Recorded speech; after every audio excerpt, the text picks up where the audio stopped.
name is Jenna Vanette, and my research question is, what cultural and religious factors led to the accidental death of wives in India? So first I wanted to outline a religious text that actually was misinterpreted to lead to the death of wives in India. So in one of the Hindu texts, there's a woman named Sati who was one of the wives of the god Shiva.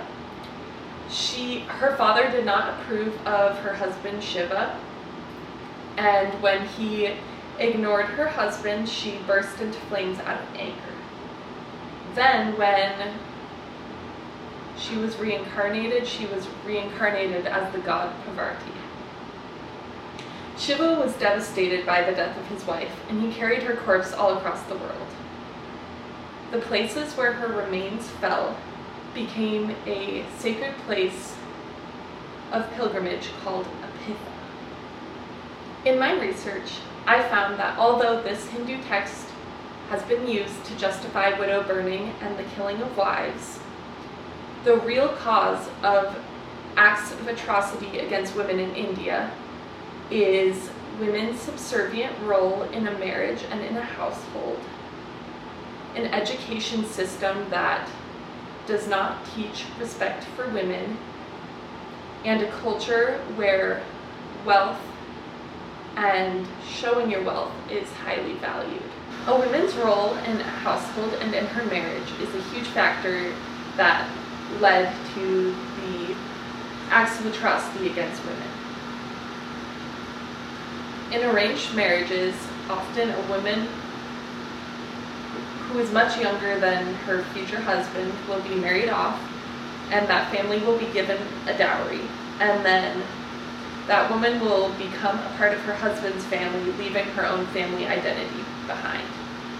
Within the household, she's responsible for attaining to her husband's needs, and she is always second to her husband in terms of attending to her own needs. In India, there is a culture of disrespecting women.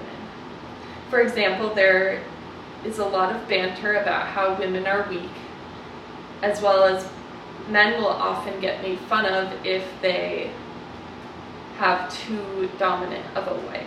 So this leads to a dynamic of submission by the wife to the husband. In addition to these past two factors, it is very commonplace in India to compare wealth, and it is important to show how wealthy you are to others. And because dowries are a source of wealth, they become very important to lower class and poor Indians because they do not have another source to show how wealthy they are. Specifically, deaths related to dowries are the most common. Victims of dowry deaths are usually lower class, illiterate women who are members of joint families or families with the arranged marriage system I talked about earlier, and are under 25 years of age. A lot of the time, a husband will want more dowry money than he got at the time of marriage, so he either demands more dowry from his wife's family or kills his wife in order to get married again and receive another dowry.